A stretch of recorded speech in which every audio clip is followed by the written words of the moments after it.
Thank you so much and welcome to my YouTube channel. Today we are going to feature system analysis and design.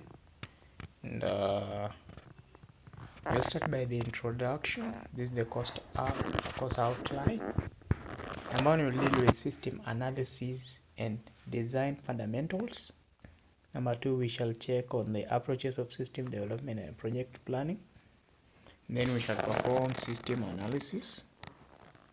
Then we shall check on the essentials of system design, advanced design concept, system implementation, and the current trends in system development. Now, we shall check on the introduction of system analysis and design. And before we check on the introduction of system analysis and design, please subscribe, share, and also comment. Give me your feedback on how you see the videos so that if there is need for any improvements, I may do as expected.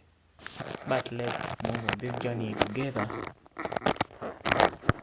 until nothing more takes us. Thank you. Now, let's check on the introduction of the system analysis and design. And number one, we start with data. And we know what's data.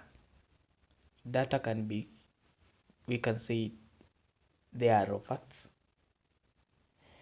They refer to a set of discrete objective facts about an event or the process. Data may be numerical quantities or other attributes driven or derived from observations, experimentations, and calculations. Data is always or often viewed at the lowest level of abstraction. Abstractions means what? Hiding from the information or knowledge is derived. Characteristics of data. Data represent unorganized and unprocessed facts. That's number one things we know, that data are raw facts. These unprocessed information, unprocessed things or objectives. Usually data is static in nature.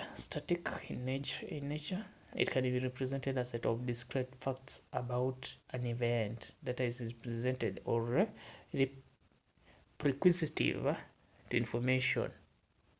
Types of data: alphanumerical, image, audio, and video. Then we have information. Now, these are organized data that has been organized, has been processed into a meaningful way. That is what we call information. Then we have a system. A system is an orderly grouping of interdependent components. Which are these interdependent components? These are hardwares and softwares linked together to achieve our specific objectives. We have information system. Information system is a set of interrelated components or technology that collect and retrieve, process, store, or distribute information to support decision making and control in the organization. You have system analysis and design. System analysis and design is a structured process used to develop, implement, and maintain information system within an organization. Now, system analysis. System analysis is the process of collecting and interpreting facts, identifying problem, and decomposing system into its components. It is conducted to study system or its parts in order to identify the objectives. It is a problem-solving technique that improves the system, ensure that the components work effectively to accomplish their purpose. System design, the process of planning a new business system, replacing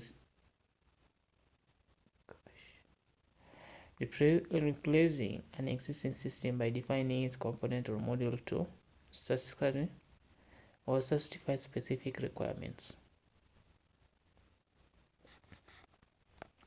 Now, constraints of a system. We have technical constraint, we have budgetary constraint, we have time constraint, legal constraint, operational constraint, environmental constraint. Now, let's look at the properties of a system. must be organized. The system must be organized. The structure of the system must be ordered in an ordered way. Number 2, interdependence. All the system components must depend on each other for better functionality.